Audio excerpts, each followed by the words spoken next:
আসসালামু আলাইকুম ওরহমতুল্লাহি ওবরাকাতুহ। আলহামদুলিল্লাহি রাব্বিল আলামিন ওয়াসসালাতু ওয়াসসালামু আলা সাইয়্যিদিল আমবিয়াই ওয়াল মুরসালিন ওয়া আলা আলিহি ওয়া আসহাবিহি আত-তাইয়্যিবিন আত-তাহিরিন, আম্মা বা'দ। আলহামদুলিল্লাহ, যাবতীয় সকল প্রশংসা কেবল আল্লাহ সুবহানাহু ওয়া তাআলার জন্য।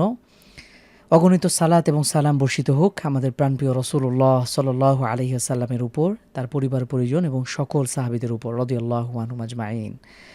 প্রিয় দিনী ভাই এবং বোন, সবাইকে অনেক অনেক আন্তরিক মোবারকবাদ এবং শুভেচ্ছা। মুসলিম বাংলা আয়োজিত আমরা যেই কোরআন কারিমের কোর্স, কোরআন তাজবিদ কোর্সের যে দার্স আমরা শুরু করেছিলাম, দেখতে দেখতে আমরা অনেকটা শেষ পর্যায়ে চলে এসেছি। আমরা ইতোমধ্যে মৌলিক রুলসগুলো সম্পন্ন করার চেষ্টা করেছি, আর হয়তো একটি দুটি ক্লাসের মাধ্যমে আমরা আমাদের কোর্সকে সম্পন্ন করব। যে সকল দিনী ভাই বোন আমাদের সাথে শুরু থেকে যুক্ত আছেন, সবাইকে অনেক অনেক কৃতজ্ঞতা। যারা নিজেদের সময় বাঁচিয়ে আপনারা কোরআন কারিম শেখা যে যাত্রা শুরু করেছিলেন, আমরা আশা করছি আপনারা কোনো না কোনোভাবে উপকৃত হয়েছেন এবং কোরআন কারিম রিডিং পড়া যে সকল বেসিক রুলস আছে আপনারা অনেকটা আয়ত্ত করার চেষ্টা করছেন। হাদিসে রাসূলুল্লাহ সাল্লাল্লাহু আলাইহি ওয়াসাল্লাম ইরশাদ করেছেন, নি'মাতানি মাগবুনুন ফীহিমা কাসীরুম মিনান নাস। দুটি এমন নিয়ামত রয়েছে যেই দুটি নিয়ামতের ব্যাপারে মানুষ সবচেয়ে ধোঁকাগ্রস্ত হয়, ক্ষতিগ্রস্ত হয়। তার মধ্যে একটি হলো আস-সিহ্হা, সুস্থতা। যখন মানুষ সুস্থ থাকে, তার চলৎ শক্তি থাকে, তার মধ্যে উদ্যমতা থাকে, তখন সে এই সময়কে কদর করতে জানে না, সে ক্ষতিগ্রস্ত হয়, এটাকে হয়তো ভুল পথে সে ব্যয় করছে। আরেকটি হলো আল ফারাগ, যখন মানুষের হাতে অফুরন্ত সময় থাকে, অবসর সময়। আমরা অনেক সময় এমন হয় যে আমাদের হাতে সময় রয়েছে, সুযোগ রয়েছে, সামর্থ্য রয়েছে, বা আমাদের যারা ইয়ুথ, আমাদের যারা তরুণ ভাই বোন, কিন্তু আমরা আমাদের এই গুরুত্বপূর্ণ সময়কে সঠিকভাবে আমরা ব্যয় করতে পারি না। আমাদের জীবনে গুরুত্বপূর্ণ সময় চলে যায়, আমরা কোরআন কারিম শুদ্ধ করে পড়ার সুযোগ হয় না, আমরা কখনো কোরআন হাদিস এটা বোঝার চেষ্টা করি না, কখনো রাসূলুল্লাহ সাল্লাল্লাহু আলাইহি ওয়াসাল্লামের সিরাত কখনো পড়ার সুযোগ আমাদের হয় না, ইসলামের বেসিক বিষয়গুলো জানার কখনো সুযোগ হয় না। যখন আমাদের হায়াত ফুরিয়ে যায় বা সুযোগ ফুরিয়ে যায়, তখন আর আমাদের কিছুই করার থাকে না। তো এজন্য আমাদের প্রতিটা সময়ের যথাযথ মূল্যায়ন এবং কদর করতে হবে। রাসূলুল্লাহ সাল্লাল্লাহু আলাইহি ওয়াসাল্লাম ইরশাদ করেছেন, কিয়ামতের দিনে একজন মানুষ ৫টি বিষয়ের যথাযথ উত্তর দেয়া ব্যতীত এক পাও সামনে অগ্রসর হতে পারবে না। লা তাজুলু কদাম ইবনে আদম ইয়াউমাল কিয়ামা হাত্তা তুসআলা আন খামস। ৫টি বিষয়ের উত্তর দেয়া ব্যতীত এক পাও একজন ব্যক্তি সামনে এগিয়ে যেতে পারবে না। তার মধ্যে একটি হলো আন উমরিহি ফিমা আফনাহু। মানুষের পুরো জীবন সম্পর্কে প্রশ্ন করা হবে। সে তার জীবনকে ৫০, ৬০, ৭০ বছরের জীবন অথবা যতদিন সে হায়াত লাভ করেছে, এই সময়টুকু সে কোন কাজে ব্যয় করেছিল। আরেকটি রিলেটেড প্রশ্ন হবে আন শাবাবিহি, তার যৌবনকাল সম্পর্কে। এটা স্পেসিফাই করে প্রশ্ন করা হবে যে একজন মানুষ তার যৌবনের মূল্যবান সময়গুলো কোন কাজে, কোন ক্ষেত্রে, কোন মাধ্যমে ব্যয় করেছে। এজন্য আমাদের দিনী ভাই বোন যারা আছেন, বিশেষ করে জেনারেল পড়ুয়া, তরুণ, ইয়ুথ যে সকল আমাদের ভাইয়েরা আছেন, বোনেরা আছেন, সবার কাছে বিনীত নিবেদন থাকবে আমরা যেন আমাদের জীবনের মূল্যবান সময়গুলোকে যথাযথ কদর করি। আমরা যেন ইসলামের মৌলিক বিষয়গুলো জানার, বোঝার চেষ্টা করি, ইসলামের সৌন্দর্যকে উপলব্ধি করি। আমরা যেন আমাদের প্র্যাকটিক্যাল লাইফে ইসলামকে পরিপূর্ণভাবে আমরা যেন প্র্যাকটিস করি, সেটা যেই ক্ষেত্রেই হোক না কেন। আপনি আপনার চাকরি ক্ষেত্রে, আপনার পড়াশোনা, আপনার শিক্ষা প্রতিষ্ঠান, আপনার জব ক্ষেত্র, আপনার পরিবার, আপনার সমাজে, সব ক্ষেত্রেই যেন আমরা আমাদের দিনকে সবার আগে প্রায়োরিটি দিতে পারি। আল্লাহ তাআলা আমাদেরকে সেই তৌফিক দান করুন। এই প্রত্যাশা নিয়ে আমরা ক্লাসটি শুরু করছি। বরাবরের মতনই সেই শুরু থেকে আপনাদের সাথে আমি ক্লাসটি নিয়ে আছি ওস্তাদ ফজলে রাব্বি। পড়াশোনা করছি মদিনা ইসলামী বিশ্ববিদ্যালয়ে আকীদা এবং দাওয়া বিভাগে। সেই সাথে দ্বীনি জ্ঞানার্জনের উন্মুক্ত প্ল্যাটফর্ম তাহদিব ইনস্টিটিউটের পরিচালনার দায়িত্ব পালন করছে। আমাদের লক্ষ্য হলো ২০৩০ সালের মধ্যে আমরা অন্তত ১ মিলিয়ন মানুষকে, ১ মিলিয়ন জেনারেল পড়ুয়া দ্বীনি ভাই এবং বোনকে আমরা কোরআনের জ্ঞান, ইসলামের মৌলিক জ্ঞানগুলো শিক্ষা দিতে চাই। আল্লাহ তাআলা যেন আমাদের এই পরিকল্পনাকে বাস্তবায়ন করেন। আমরা ক্লাসের শুরুতেই যে ৭টি বিষয়ে ফোকাস করি আপনাদের নিশ্চয় মনে আছে। প্রথমে আরবি ২৯টি হরফের সঠিক উচ্চারণ। প্রত্যেকটি হরফের যথাযথ জায়গা থেকে আমাদেরকে সঠিকভাবে উচ্চারণ নিশ্চিত করতে হবে।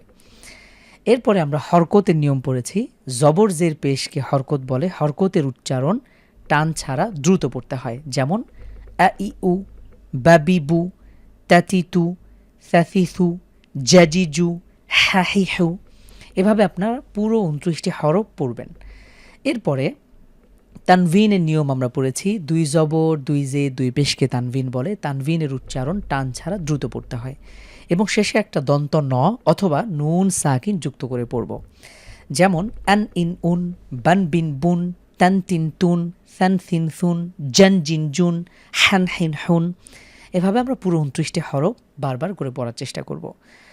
প্রিয় দিনী ভাই এবং বোন, আমরা বারবার এই ৭টি বিষয় আপনাদের সামনে পরিবেশন করি যেন আপনারা এই বিষয়গুলো, মৌলিক রুলসগুলোর সাথে আপনারা খুব গভীরভাবে আপনাদের সম্পর্ক তৈরি হয়। এই কোরআন কারিম কখনো ভুলে যাওয়ার জিনিস না। আমাদের অনেকের এমন অভিযোগ রয়েছে যে কোরআন কারিম আমি ছোটোবেলায় শিখেছি অথচ ভুলে গিয়েছি। এটা কখনোই হওয়া কাম্য নয়।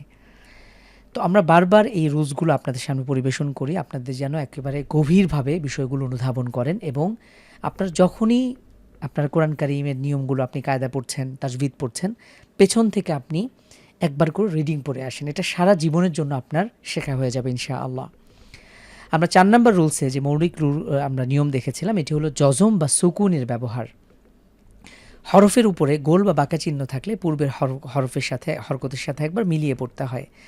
যেমন আফ ইফ উস, আম ইম উম, আফ ইফ উফ, এই ধরনের আমরা উদাহরণ দেখেছি। এরপর আমরা দেখার চেষ্টা করেছি তাজদীদের নিয়ম। হরফের উপরে ৩ কাঁটাযুক্ত চিহ্ন যদি থাকে সেখানে আমরা একবার পূর্বের হরকতের সাথে মিলিয়ে পড়ব, আরেকবার তার নিজের হরকতের সাথে। যেমন রব্বা, তাব্বা, শাত্তা, মাদ্দা। এর সাথে রিলেটেড আরেকটা নিয়ম আমরা দেখেছি, যদি নুন এবং মিমের উপরে তাজদীদ থাকে তাহলে গুণনা করে পড়তে হয়। যেমন আম্মা, ইন্না, জান্নাতুন। এরপরে আমরা দেখেছি মাদের যেই উদাহরণ রয়েছে, মাদের যে প্রকার রয়েছে। আমরা কত প্রকার মাদ দেখেছি আরবিতে? টোটাল ৩ প্রকার মাদ। ১ সেকেন্ড, ৩ সেকেন্ড অথবা ৪ সেকেন্ডে। আমরা এটাকে ১ আলিফ, ৩ আলিফ এবং ৪ আলিফ নামে জেনেছি। ১ আলিফ মাদ টোটাল ৪টি স্থানে, মাদের হরফ, মাদের হরকত, মাদ্দে লিন, মাদ্দে আওয়াজ। ৩ আলিফ মাদ মাত্র ২টি স্থানে, একটি হলো মাদ্দে মুনফাসিল, আরেকটি হলো মাদ্দে আরজি। এবং ৪ আলিফ মাদ আমরা ৩টি স্থান দেখেছি, আপনাদের নিশ্চয়ই সেই জায়গাগুলো মনে আছে। এবং আমরা গত ২টি দার্সে গুণনার নিয়মগুলো দেখার চেষ্টা করেছিলাম। গুণনার নিয়মের মধ্যে আমরা প্রথমে দেখেছি নুন, সাকিন এবং তানভিনের গুণনা। আপনাদের নিশ্চয়ই মনে আছে, নুন, সাকিন এবং তানভিনের পরে গুণনা ছাড়া যদি ৮টি হরফ থাকে তাহলে গুণনা ছাড়া আমরা স্পষ্ট করে পড়ব। সেই লেটারগুলো হলো হামজা, হা, আইন, হা, গইন, খ, র এবং লাম। এই ৮টি হরফ ব্যতীত অন্য যে ২০টি হরফ রয়েছে সেই হরফগুলো থাকলে গুণনা করে পড়তে হয়।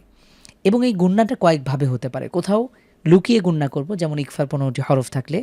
কোথাও আমরা মিলিয়ে গুণনা করব, নুন, সাকিন এবং তানভিনের পরে যদি ৪টি হরফ থাকে, ইয়া, মিম, নুন, তাহলে মিলিয়ে গুণনা করব।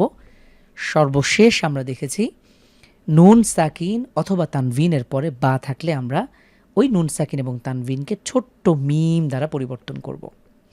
এই ছিল আমাদের নুন, সাকিন এবং তানভিনের গুণনার নিয়ম। এই অন্য অবস্থাগুলোতে যে বাকি ৮টি হরফ রয়েছে আমরা ইজহার করে পড়ব, স্পষ্ট করে পড়ব। হামজা, হা, আইন, হা, গইন, খ থাকলে এবং র, লাম থাকলে আমরা মিলিয়ে গুণনা ছাড়া পড়ব। এই নিয়মগুলো কিন্তু প্রত্যেকটা নিয়ম খুব সহজ। এই যে দেখুন, আমরা এই ৭টি নিয়ম মাত্র কয়েক মিনিটেই কিন্তু রিভাইজ দিয়েছি।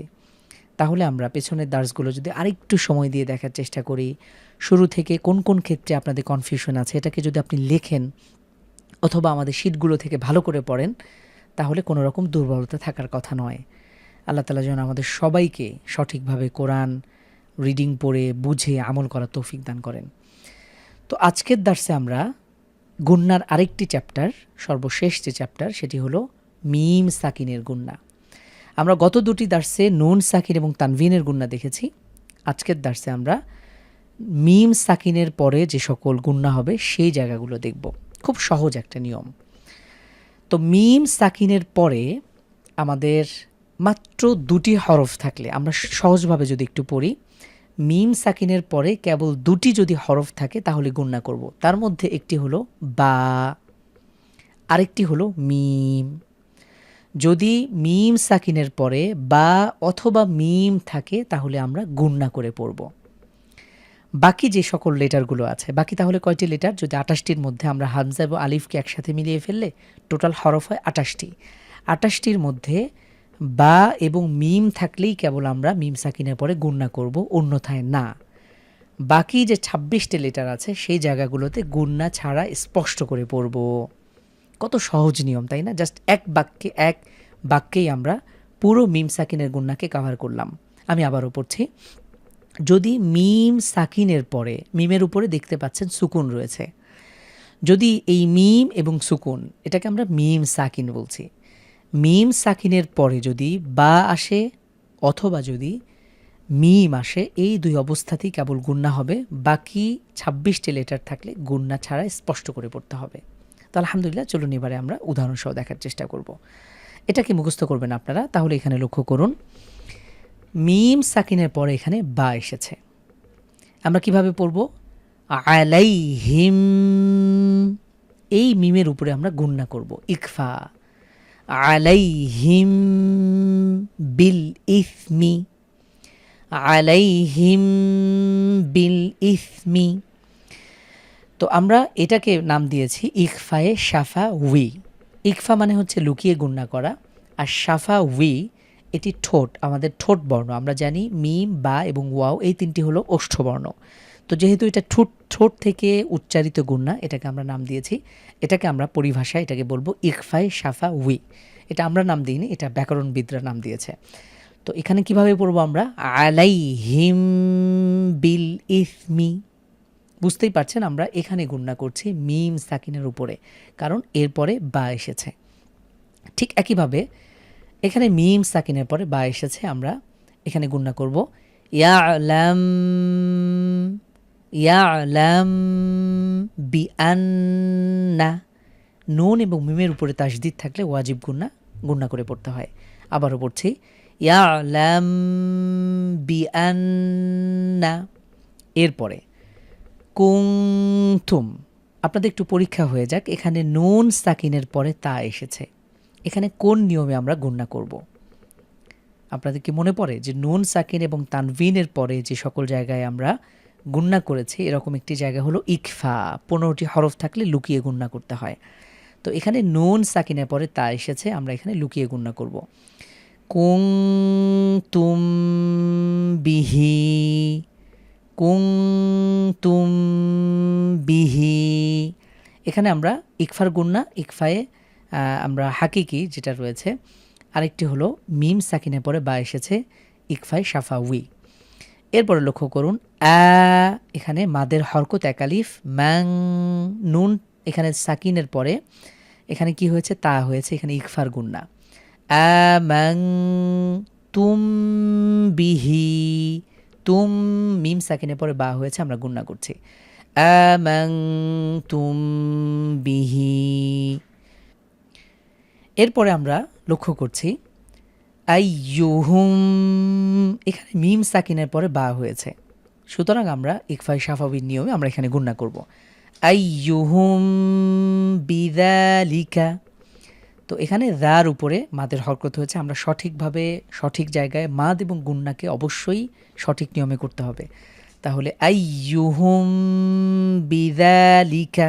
শেষে যদি ওয়াকফ করি, আমরা ওয়াকফের নিয়ম যদিও এখনও পড়িনি, ওয়াকফ করলে শেষে আমরা সুকুন দিয়ে পড়তে পারি। এরপরে কি আছে লক্ষ্য করুন, ইন্না রব্বাহুম, মিম সাকিনের পরে বা আছে, আমরা এখানে গুন্না করব ইন্না রব্বাহুম বিহিম, রব্বাহুম বিহিম। এরপরে যদি আমরা লক্ষ্য করি, লাস্তা আলাইহিম, মিম সাকিনের পরে বা এসেছে, আমরা গুন্না করব লাস্তা আলাইহিম বিমুসাইতির, তির শেষে যদি ওয়াকফ করি রর উপরে সুকুন হবে। তো আলহামদুলিল্লাহ, তাহলে আমরা নিয়মটি ভালো করে দেখার চেষ্টা করলাম। মিম সাকিনের পরে যদি বা আসে তাহলে আমরা গুন্না করে পড়ব, এটাকে ইকফায়ে শাফাবি বলে। সহজ একটা নিয়ম। পরবর্তী নিয়মটা আরও সহজ। যদি মিম সাকিনের পরে মিম লেটার আসে, আমরা আগের দার্সে দেখলাম, আগের পাঠে মিম সাকিনের পরে বা আসলে গুন্না করব, আর এখানে আমরা দেখছি মিম সাকিনের পরে মিম আসলে আমরা গুন্না করে পড়ব। তাহলে চলুন আমরা সরাসরি উদাহরণ দেখি, এবং এক্ষেত্রে পরবর্তী মিমটাকে আমরা তাসদিদ দিয়ে মিলিয়ে গুন্না করব। কারণ হলো মিম সাকিনের পরে আমরা তখনই মিলিয়ে পড়তে পারি যদি কেবল মিমের উপরে তাসদিদ থাকে। তাহলে আমরা চলুন উদাহরণগুলো দেখব। ফি কুলুবিহিম, ফি কুলুবিহিম মারাদুন। আবারও পড়ছি, ফি কুলুবিহিম মারাদুন। এরপরে লক্ষ্য করুন মিম সাকিনের পরে মিম এসেছে, তাহলে পরবর্তী মিমে আমরা তাসদিদ দিয়ে মিলিয়ে গুণনা করব। লাহুম মা ইয়াশাউন। আমাকে বলুন যে এখানে এই শিনের উপরে আমরা একটি সিম্বল দেখতে পাচ্ছি, সাইন রয়েছে, এখানে আমরা কয় আলিফ টানবো এবং কেন টানবো? আপনারা অনেকে ধরতে পেরেছেন, এখানে মাদের হরফের পরে গোল হামজা এসেছে, এটাকে মাদ্দে মুত্তাসিল 4 আলিফ টেনে পড়তে হবে। তাহলে এখানে গুণনা করব মিম আলিফ জবর মা, এখানে 1 আলিফ টানবো, ইয়াশা এখানে 4 আলিফ টানবো এবং শেষে ওয়াকফ করলে আমরা 3 আলিফ মাদ্দে আরজির নিয়মে টানবো। তাহলে এভাবেই আমরা প্রত্যেকটা ধরে ধরে ভেঙে ভেঙে পড়তে পারি ইনশাআল্লাহ। আবার পড়ি লাহুম মা ইয়াশাউন। পরবর্তী উদাহরণ দেখুন ইন্নাকুম। ইন্নাতে ওয়াজিব গুন্না, কুম এখানে মিমের পরে তাসদিদ হয়েছে, এখানে আমরা ঈদগামে শাফাউই, এটার নাম হলো ঈদগামে শাফাউই।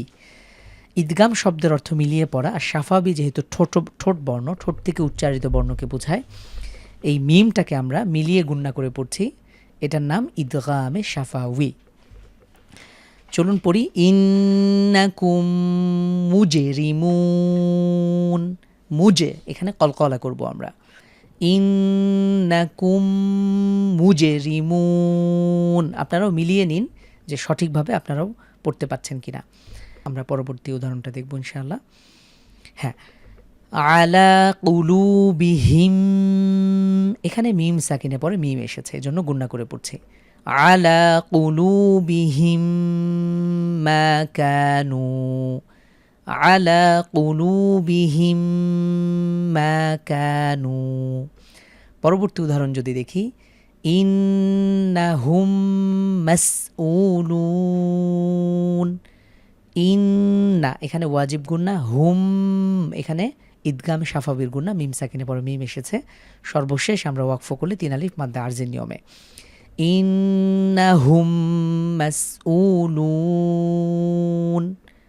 সর্বশেষ উদাহরণ হলো আতআমাহুম মিন জু'। এখানে লক্ষ্য করুন কোন কোন জায়গায় আমরা গুণনা করছি। প্রথমেই হামজা ত জবর কলকলা করতে হবে। আতআমাহুম, মিম সাকিনের পরে মিম এসেছে, আমরা গুণনা করব ঈদগামে শাফাবির নিয়মে। এরপরে মিম নুনজের মিন, নুন সাকিনের পরে জিম হয়েছে, এখানে কোন নিয়মে গুণনা করব আমরা সবাই বলুন তো? নুন সাকিন এবং তানভিনের পরে আমরা নিয়ম দেখেছি ইখফার যদি 15টি হরফের কোনো একটি হরফ আসে লুকিয়ে গুণনা করতে হয়, এখানে ইখফার জিম এসেছে।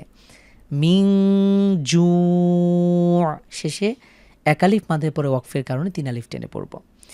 তো আলহামদুলিল্লাহ, আশা করি আপনারা ঈদগামে শাফাবির নিয়মটি বুঝতে পেরেছেন। তাহলে আমরা মোট 2টি নিয়ম দেখলাম। গুণনার নিয়ম, যদি মিম সাকিনের পরে বা আসে এটাকে ইখফায়ে শাফাবির নিয়মে আমরা গুণনা করব, এবং এখানে এই পাঠে আমরা দেখলাম মিম সাকিনের পরে মিম আসলে আমরা পরবর্তী মিমে তাসদিদ দিয়ে মিলিয়ে গুণনা করব, এটার নাম হলো ঈদগামে শাফাউই।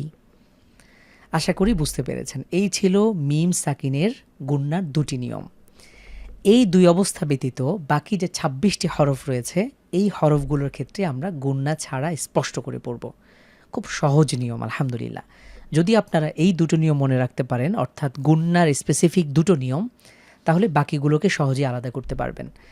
তাহলে চলুন আমরা এবারে দেখি যে মিম সাকিনের পরে বা অথবা মিম ব্যতীত অন্য যে কোনো হরফ যদি আসে তাহলে আমরা ওই মিম সাকিনকে গুণনা ছাড়া স্পষ্ট করে পড়ব। চলুন তাহলে আমরা সরাসরি উদাহরণ থেকে দেখি। হামজা লাম জবর আল, হা মিম জবর হাম, এখানে মিম সাকিনের পরে দাল এসেছে, গুণনা ছাড়া স্পষ্ট করে পড়ব। আল হামদু, আল হামদু। এরপরে কি আছে? আন আমতা, আইন মিম জবর আম, মিম সাকিনের পরে এখানে তা এসেছে। মিম সাকিনের পরে যেহেতু বাও আসেনি মিমও আসেনি, বাকি অন্য হরফের মধ্য থেকে একটি হরফ এসেছে, আমরা গুণনা ছাড়া স্পষ্ট করে পড়ব। খুব সহজ নিয়ম, মিম সাকিনের নিয়মটা খুব সহজ এবং খুব সংক্ষিপ্ত। শুধু লক্ষ্য রাখবো যে মিম সাকিনের পরে বা অথবা মিম এসেছে কিনা, যদি না আসে তাহলে আমরা গুণনা ছাড়া স্পষ্ট করে পড়ব। এর পরবর্তী উদাহরণ দেখুন। লাকুম, মিম সাকিনের পরে দাল হয়েছে, আমরা গুন্না ছাড়া মিলিয়ে পড়ব লাকুম দিনুকুম, লাকুম দিনুকুম। পরবর্তী উদাহরণ আলাম আহাদ, এখানে মিম সাকিনের পরে হামজা হয়েছে, গুন্না ছাড়া স্পষ্ট করে পড়ব আলাম আহাদ, শেষে দালের উপরে সুকুন থাকার কারণে কলকলা করে পড়ছি।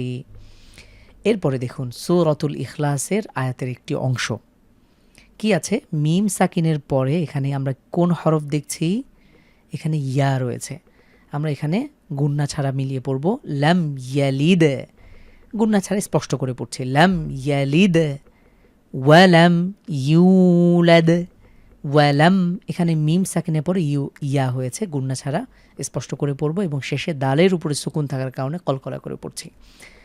আরেকবার লাম ইয়ালিদ ওয়ালাম ইউলাদ, লাম ইয়ালিদ ওয়ালাম ইউলাদ।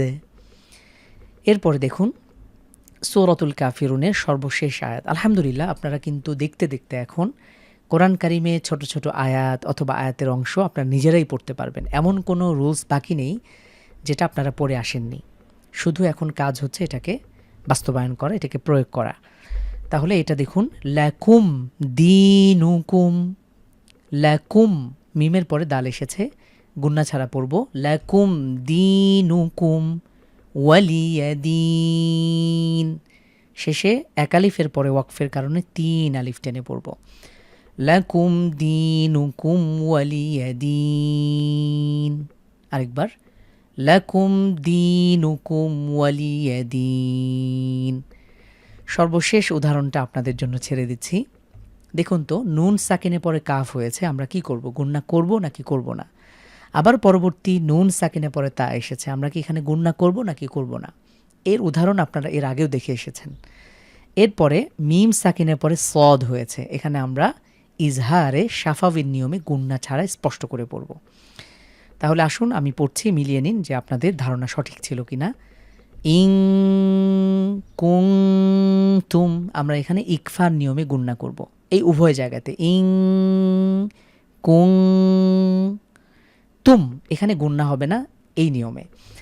ইং কুং তুম সরিমিন, শেষে আমরা 3 আলিফ টেনে পড়ব ইং কুং তুম সরিমিন। তো আলহামদুলিল্লাহ, এই ছিল আমাদের আজকের দার্স। আমরা তাহলে এখানে মিম এবং বা ব্যতীত অন্য বাকি হরফগুলো থাকলে গুন্না ছাড়া স্পষ্ট করে পড়ব। কেবলমাত্র মিম সাকিনের পরে যদি বা থাকে অথবা মিম থাকে তাহলে গুন্না করে পড়ব, বাকি অবস্থাগুলোতে গুন্না ছাড়া স্পষ্ট করে পড়তে হবে। তো আলহামদুলিল্লাহ, আমরা কিন্তু এই মিম সাকিনের গুন্নার মাধ্যমে গুন্নার যত নিয়ম রয়েছে সবগুলো আমরা কমপ্লিট করলাম। আল্লাহ তাআলার কাছে শুকরিয়া আদায় করি। তার মানে কিন্তু আমরা আরবি রিডিং পড়ার, কোরআন কারীম রিডিং পড়ার মৌলিক 7টি নিয়ম আমরা আজকের দার্সের মাধ্যমে সম্পন্ন করেছি। বাকি কিছু প্রাসঙ্গিক নিয়ম রয়েছে, খুব ছোট ছোট নিয়ম। আল্লাহ শব্দটা কিভাবে পড়তে হয়, র হরফটা কীভাবে কখন মোটা করতে হয়, কখন পাতলা করতে হয়, কিভাবে কোথায় ওয়াকফ করতে হয়, এই নিয়মগুলো আগামী 2টি দার্সে আমরা সম্পন্ন করব ইনশাআল্লাহ তাআলা। তো আল্লাহ তাআলার কাছে আমরা তৌফিক কামনা করে আজকের মতন এখানেই শেষ করছি। জাযাকুমুল্লাহ খাইর। সুবহানাকাল্লাহুম্মা ওয়া বিহামদিক আশহাদু আল্লা ইলাহা ইল্লা আনতা আস্তাগফিরুকা ওয়া আতুবু ইলাইহি। আসসালামু আলাইকুম ওয়া রাহমাতুল্লাহি ওয়া বারাকাতুহু।